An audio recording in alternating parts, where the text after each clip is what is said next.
જય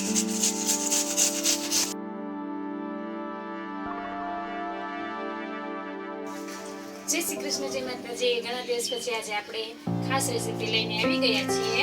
અને તે રેસીપીમાં તો એવું છે ને કે આપણે લીધી છે 2 કોબી. અને લગ્ન પ્રસંગમાં તમે મીઠું ખાઈ ખાઈને ધરાઈ ગયા હોય તો કોબીની આ રેસીપી તમે બનાવીને ખાઈ લીધી તો મજા પડી જશે.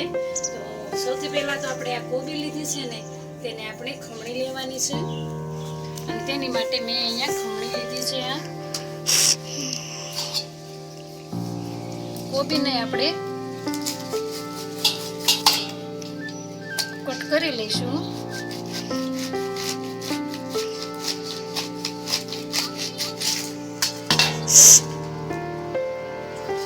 ખરાબ પાંદડા આપણે આ હટાવી દઈશું અને આવી રીતના ખમણી લેવાની છે. તો કોબીને આપણે ખમણી લીધી છે તો તેમાં આપણે મીઠું નાખી દઈશું અને સરસ રીતે મિક્સ કરી લઈશું.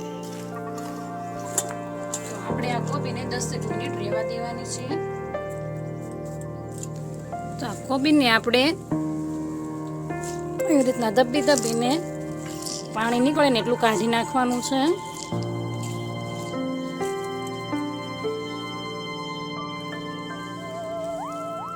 મેં કોબીમાંથી જેટલું પાણી નીકળ્યું ને એટલું પાણી મેં કાઢી લીધું છે. 1 વાટકી કોર્નફ્લોર,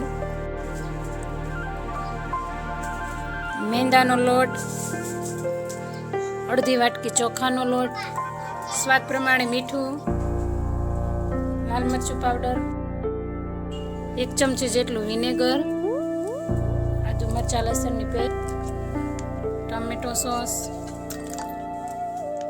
સોયા સોસ અને આ બધું સરસ રીતે આપણે મિક્સ કરી લઈશું. આ સરસ રીતે મેં મિક્સ કરી લીધું છે.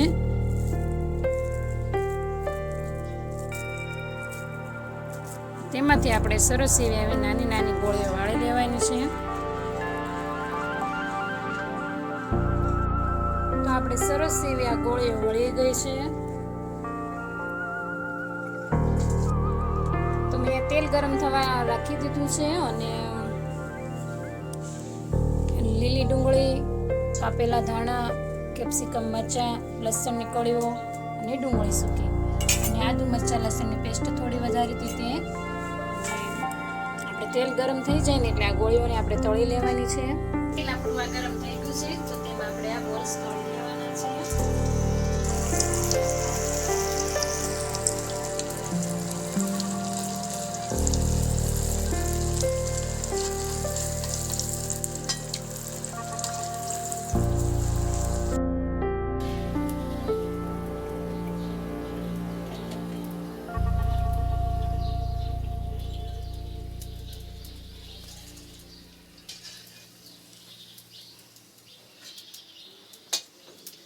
મંચુરિયન બોલ્સને આપણે એકવાર તળી લીધા છે અને ફરીથી ફૂલ ગરમ તેલ થવા દઈશું અને ફરીથી આપણે આને તળી લેવાના છે.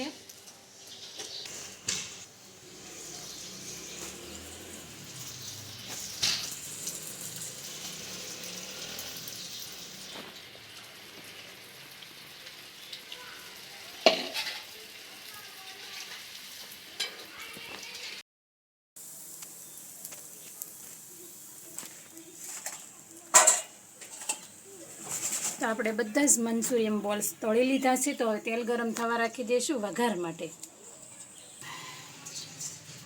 તો મેં તેલ ગરમ થવા રાખી દીધું છે. આદુ મરચાં લસણની પેસ્ટ,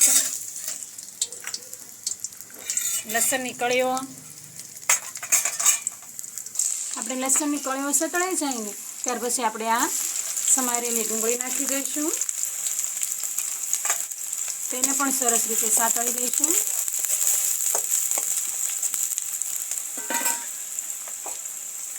અને તેની સાથે આપણે આ કેપ્સિકમ મરચાં છે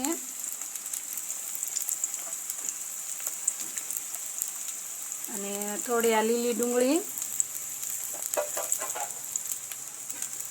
તેને પણ સરસ રીતે આપણે સાતળી લઈશું.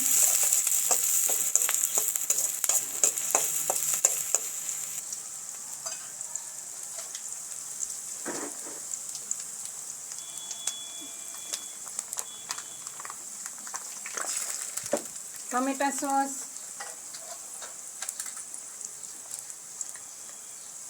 સોયા સોસ, તેની સાથે આપણે મંચુરિયન મસાલો છે,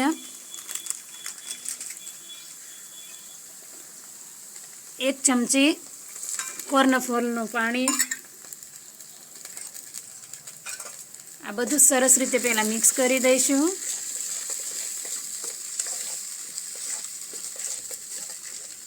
અને તેની સાથે આપણે જે આ કોબીનું પાણી નીકળ્યું હતું ને તે ઉમેરી દઈશું.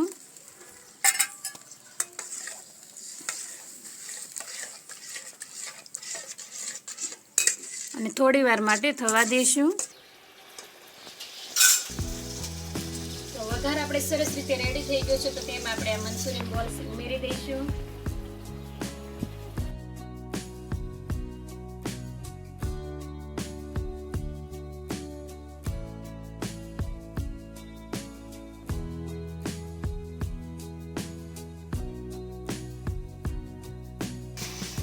સરસ રીતે મિક્સ કરી લઈશું.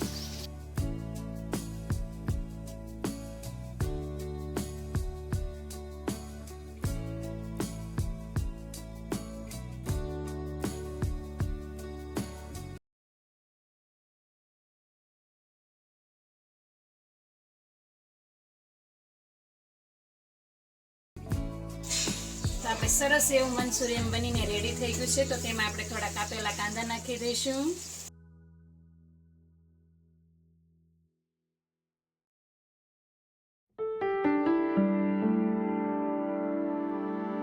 તો સરસ રીતે આપણે આ મંચુરિયન બનીને રેડી થઈ ગયું છે.